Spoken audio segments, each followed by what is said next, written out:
Voy ahora con Eduardo Borges, director de Transparencia. Se cortó el doctor Borges. Voy con dar la más cordial bienvenida a Francisco Labastida Ochoa. Él, como le ha comentado en días pasados, publicó un libro que se llama La Duda, se titula La Duda Sistemática, Autobiografía Política, y tiene un epílogo de Luis Rubio. Yo le agradezco mucho a Francisco Labastida, ex gobernador de Sinaloa, ex secretario de Gobernación, ex embajador, un hombre que lo ha sido prácticamente todo, que hoy converse con nosotros. Francisco, bienvenido. Muchas gracias, Leonardo. Yo soy el agradecido contigo por la oportunidad para establecer contacto el día de hoy y tener contacto también con tu auditorio. Es, por supuesto, un libro muy interesante. Dices que cuando cumpliste 70 años decidiste que era tiempo de dedicarte a tu familia. A los 81, dedicarte a escribir tus memorias. Francisco. Cerca de 2 años me tomó, Leonardo. Eh, Procuré revisarlas, seleccionar de todo lo que escribí en la primera ronda, dejar lo más importante para hacer un material más accesible. Procuré que fuera un libro de cerca de menos de 300 páginas. Te lee muy a gusto, es muy breve y vas directamente al grano. A muchos de nosotros nos hubiese gustado leer más, ¿no? Del joven Labastida. ¿Por qué no le cuentas al auditorio cómo ingresas al gobierno? Por una decisión personal, Leonardo. Mi familia, mi madre en particular, me abre la oportunidad de que me vaya a estudiar a Estados Unidos, que me encargue de unos negocios que tiene la familia en Sinaloa y en Sonora, y yo le digo que me deje pensarlo, que me deje pensar y definir con claridad cuáles quiero que sean los objetivos de mi vida, y me tomo 3 meses en hacerlo. Bueno, me meto hasta psicoanálisis, que en esa época no se usaba. La, Quienes entrábamos a ellos decían, está medio loquito. Este, pero preferí decidir muy bien cuáles eran los objetivos de mi vida y llegué a la conclusión de que no iba a ser el objetivo de mi vida hacer dinero ni ser empresario, sino estar en el servicio público. Allí Entras. influyó mucho la conducta de mi padre. Mi padre atendía a muchas gentes de carácter gratuito, era médico, y eso me influyó, obviamente. Entras a Hacienda y después tienes que dobletear, ¿no? Hay un momento en que tienes que tener dos funciones para mantener a la familia. Sí, porque en Hacienda por examen de oposición con 1,474 pesos, que bueno, era 1962, apenas se alcanzaba para vivir. Y no aspiraba a más. Me dio tiempo de estudiar y de ir avanzando. Y tuve la fortuna de que mis jefes fueron muy generosos conmigo y siempre me ofrecieron los trabajos. Nunca busqué ni subir a subjefe, ni a jefe de departamento, ni a secretario, ni a subsecretario, ni a gobernador. Es más, decliné, como se dice elegantemente, 7 de las invitaciones, 2 de ellas a ser secretario de Estado. Sí, es muy interesante la autobiografía de Labastida porque no tiene, a diferencia de lo que hacen muchos otros políticos, dolores enormes. Al contrario, no veo páginas de gratitud a Fernando Iriarte, una gran satisfacción con los trabajos que ha tenido. Bueno, embajador en Portugal, gobernador de Sinaloa, secretario de Gobernación, por supuesto legislador. De todos los trabajos de tu vida, ¿cuál ha sido el más gratificante, Francisco? El más apasionante, Leonardo, ser gobernador del Estado. En segundo lugar, ser secretario de Gobernación. Yeah. Yo era workaholic, me echaba 12 o 14 horas diarias de trabajo. Procuraba hacer bien mi trabajo, dedicarle el tiempo que fuera necesario. Me costó desde el punto de vista familiar, porque no atendí como yo hubiera querido a mis hijos, pero bueno, no se puede hacer todo a la vez. No, no veo, y eso admiro mucho en tu texto, esa amargura que tienen muchos otros políticos. Más tú perdiste una elección presidencial, el primero en haberla perdido, y se ve que hay plenitud en tu texto. Pero hay también una lectura crítica, ¿no? Un sistema político como el nuestro que anda y desanda. Tú haces una lectura muy precisa de lo que es el eje presidencial, pero te pregunto antes de entrar a ese tema de los presidentes de este país, hay capítulos muy interesantes para cada uno de ellos, si no es frustrante haber sido, por ejemplo, el secretario de Gobernación que le tocó echar a andar la Policía Federal Preventiva y ver cómo llegan otros gobiernos y ven cómo desmontan lo que el anterior hizo. Francisco. Más que frustrante, Leonardo, si me permites, yo diría que es un trago amargo, que es similar a frustrante, es un trago amargo. Sobre todo si tú te das cuenta que lo que hiciste lo sustituyen por algo mejor, no hay problema. Es normal que en la vida vayan cambiando y mejorando las cosas. Pero cuando destruyen algo y no lo sustituyen por algo que sea mejor, un organismo, una dependencia, te da dolor.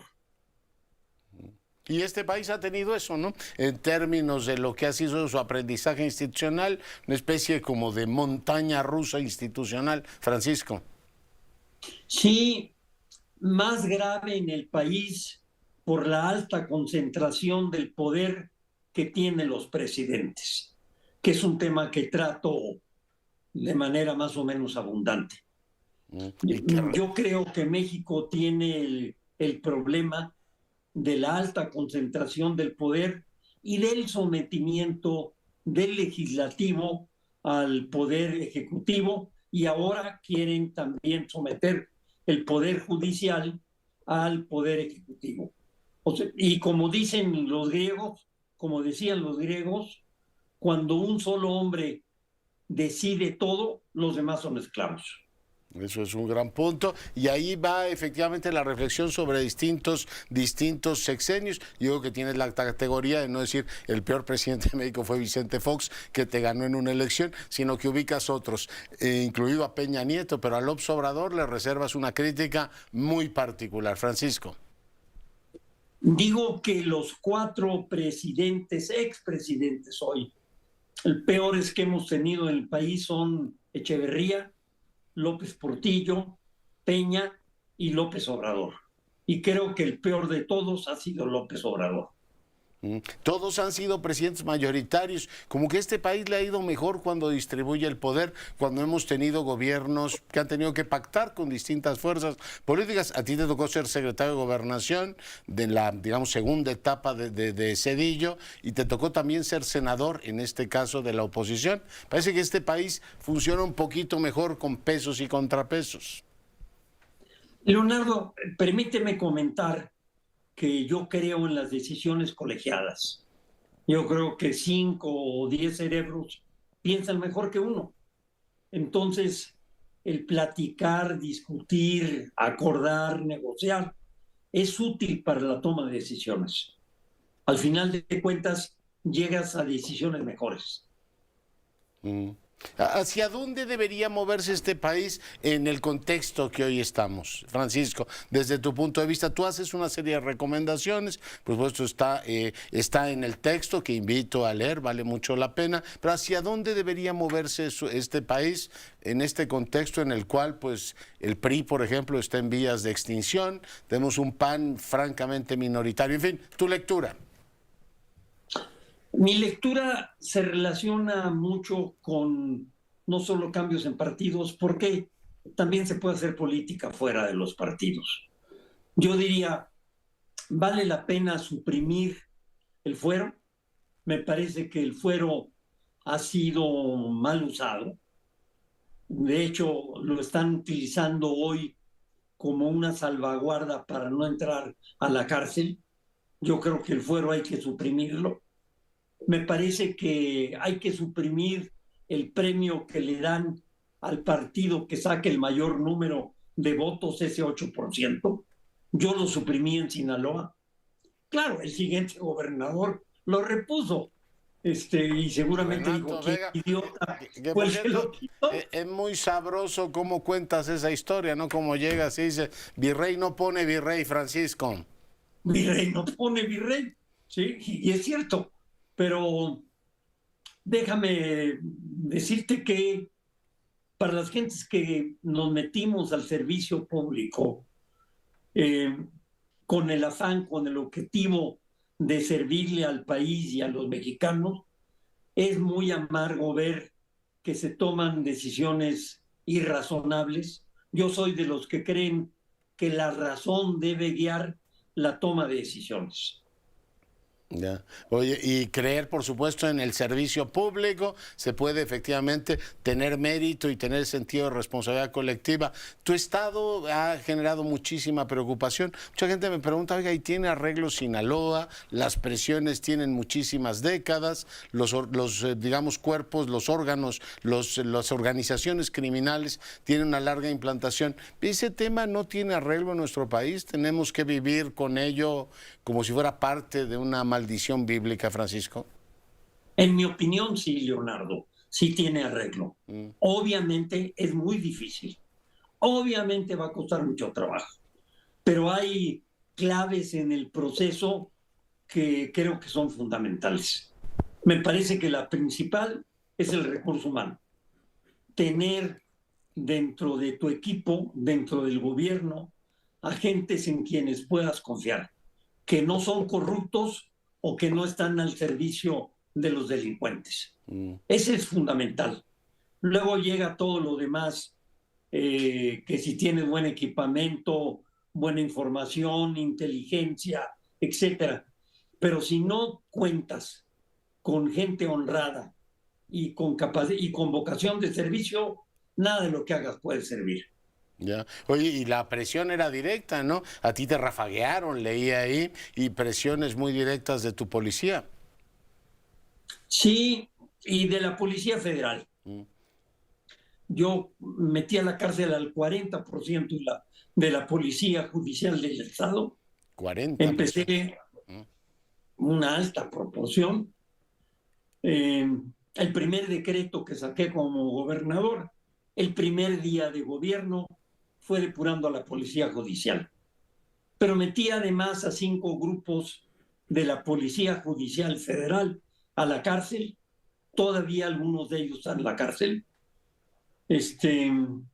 Y obviamente tuve problemas con ellos. Oye, ¿te fuiste embajador a Portugal por amenazas de esos grupos? Sí, no está comprobado, pero todo indica que quien ordenó el homicidio de mi mujer y el mío fue un policía judicial federal que metimos a la cárcel y todavía está dentro. Por cierto, una loa a tu mujer, que es una mujer, una universitaria excepcional, dicho sea de paso. Preguntarte, la Fiscalía General, bueno, la PGR, ¿fue un dolor de cabeza permanente en tu vida como funcionario, particularmente como gobernador? Fueron, digamos, posiciones y sentimientos muy encontrados, Leonardo. Me tocó tratar con procuradores de lujo, Sergio García Ramírez, Mira. Jorge también, y me tocó tratar con el opuesto, con Álvarez del Castillo, que francamente hizo una pésima tarea y se dejaba manejar por su gente. Ya. Oye, una de las cosas también admirables de, en este caso el texto, decía yo, no destila vinagre, sino destila pues una vida completa y coronada. ¿Tú cómo definirías tu, digamos, trabajo al servicio de la República en las distintas postulas, en los distintos elementos, las diferentes plataformas donde has estado, Francisco? Hice todo lo posible, Leonardo, por cumplir con mi responsabilidad, desde luego con la ley. Yo no entiendo, ni justifico, ni puedo aceptar que digan que es voluntario si cumplen o no cumple con la ley. Cuando protestas en un puesto público, ¿qué dices? Juro cumplir, protesto cumplir con la Constitución y con las leyes que de ella emanen. Combatir la delincuencia no es un gesto optativo, voluntario. Estás obligado por ley a ello. Oye, y reconocer la derrota como te tocó reconocerlo a ti, ahora que en Estados Unidos tienen la amenaza de que si pierde Trump no lo reconocerá, como ocurre en muchas latitudes de nuestra América, es un acto que pues a ti te honra y abrió paso, ¿no?, a una alternancia, a la primera alternancia política de este país, Francisco. Empecé a escribir el texto en donde reconocía la derrota a las 3:30 de la tarde. A la 1:30 de la tarde, o a la 1 de la tarde, íbamos un punto arriba, pero empezó a cambiar la tendencia. Y me dijeron, lo más probable es que la gente del PAN vote en la tarde, entonces mejor ve preparando tu texto. Y me dediqué, me ayudó amigos obviamente muy cercanos, a escribir el texto, y lo tuvimos Yeah. listo a las 6 o 7. Un gesto, Me por reuní con el supuesto. Consejo Político Nacional a esa hora y les dije los resultados. Un gesto de altura histórica y qué bueno que recuperas todo esto y dejas para la posteridad estas memorias. Francisco Labastida, un privilegio tenerte con nosotros. El privilegio es para mí, Leonardo. Te mando un abrazo. Por cierto, aquí en mi familia muchos te estiman y Muchas gracias. Un gran te echan gran aplausos. abrazo. Nos tenemos que ir, cuídense. Nos vamos, Cintia.